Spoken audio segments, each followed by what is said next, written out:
Olá, discípulo do caminho.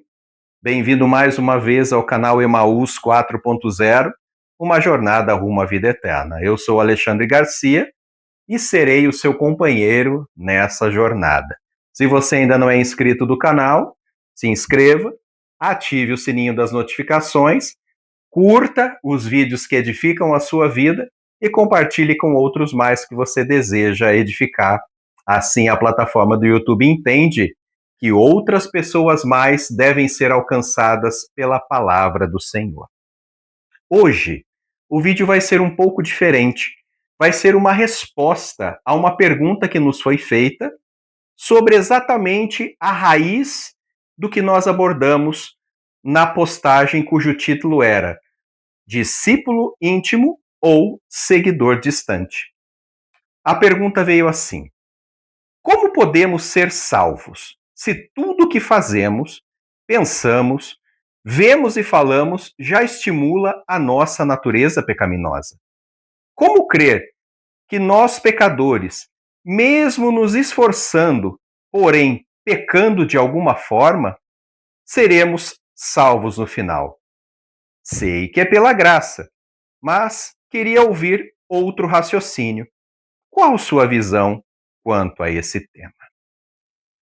Bom, essa pergunta não é uma dúvida superficial, pois ela verdadeiramente trata do valor decisivo, do divisor de águas entre a segurança da salvação e a continuidade no medo da perdição. A meu sentir, o pano de fundo está totalmente ligado a uma crise espiritual e até existencial. Se tudo o que faço, tudo o que penso, tudo o que vejo e tudo o que falo estimula em mim o pecado, a pergunta que eu deveria me fazer de modo sincero é: eu realmente tive uma experiência transformadora com Cristo? Olha o que diz Primeira carta de João, capítulo 3, verso 9, e vou utilizar a NVI, a Nova Versão Internacional. Todo aquele que é nascido de Deus não pratica o pecado, porque a semente de Deus permanece nele. Ele não pode estar no pecado, porque é nascido de Deus. O que João está querendo nos dizer? A conversão genuína não é uma blindagem contra a tentação. Quando nós observamos a palavra de Deus, em Mateus capítulo 4, versículos 1 a 11, nós vemos que o próprio Senhor Jesus, logo após sair das suas águas batismais, foi impelido pelo Espírito ao deserto para ser tentado pelo tentador. E nós vemos que, ao cabo dos 40 dias e 40 noites que Jesus jejuou, ele teve fome. E foi justamente nesse momento que o tentador veio até ele. Porém, a semente de Deus, que é a palavra de Deus, foi seu refúgio e fortaleza para resistir, como nós podemos ver nos versículos 4, 7 e 10, cujo prelúdio do ataque de Jesus foi: está escrito. Ou seja, Jesus conhecia a palavra de Deus. Ele conhecia o poder da palavra de Deus. E Paulo nos explicou mais tarde, na sua carta aos Efésios, no capítulo 6, que a palavra de Deus ela é a espada do Espírito. E todo exímio espadachim sabe que numa contenda de esgrima, a espada tanto serve para o ataque quanto serve para a defesa. Somos crentes por conveniência ou discípulos do Cristo por conversão, por novo nascimento? Nós tivemos realmente uma genuína experiência de novo nascimento? Nosso encontro com Jesus foi aos pés da cruz? Nós nascemos da água e do Espírito, como diz João capítulo 3, versos 3 a 6. Essa é uma resposta decisiva. Todo discípulo de Cristo nasceu de novo.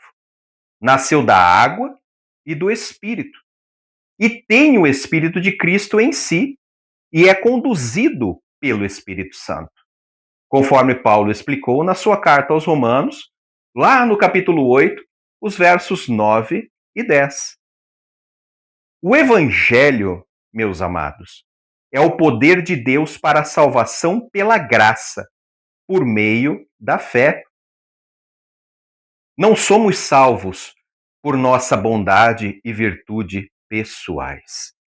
E essa é uma consciência que nós devemos ter. Em se tratando de salvação, não há justiça retributiva. Porque não há em nós nada essencialmente bom que nós possamos ofertar a Deus para recebermos de volta o benefício da salvação. Tudo que nós temos para ofertar a Deus são as nossas mazelas, são os nossos pecados, a nossa natureza adâmica decaída. Nós não temos nada de bom em nós. E parafraseando o que disse um dos profetas do Antigo Testamento, as nossas melhores obras são diante da santidade de Deus como trapo de imundície. Nós não somos salvos porque somos bons e virtuosos em nós mesmos. O mérito da salvação é de Cristo e de sua obra no Calvário. E a nossa salvação é garantida pela fé confiante que nós depositamos nele. Se nós confiamos e esperamos em Cristo, certamente seremos salvos. O encontro genuíno com o Cristo morto pelos nossos pecados, mas ressurreto para nossa justificação, é a garantia da nossa salvação. E o Espírito Santo que habita todo salvo é o penhor garantidor da nossa redenção, conforme Paulo escreveu na sua carta aos Efésios, capítulo 1 e o verso 3. Resumindo essa resposta, se eu sou de Cristo, tenho o Espírito de Deus habitando em mim. E se eu tenho o Espírito de Deus habitando em mim, a maior de todas as confirmações de eu haver me tornado o templo vivo do Espírito do Senhor é que ele deve ser o Senhor da minha vida e me conduzir em liberdade, resistindo às tentações externas e renovando a minha mente constantemente, o que me fará pensar nas coisas do alto onde Cristo habita. Eu gostaria de finalizar essa resposta citando a segunda carta de Paulo aos Coríntios, capítulo 3 e verso 17, que diz assim: Ora, o Senhor é o Espírito, e onde está o Espírito do Senhor, ali há liberdade. Liberdade. Eu preciso ter esse termômetro pessoal, eu preciso ter essa consciência pessoal de quem é que está me conduzindo. Adão continua me conduzindo nas minhas inclinações carnais, ou o Espírito do Senhor está me conduzindo a andar no Espírito? Se eu tenho o Espírito de Cristo, a palavra de Deus me garante que eu serei tentado, mas eu não serei vencido pela tentação, desde que eu me submeta à orientação do Espírito Santo. E para isso não há fórmulas mágicas.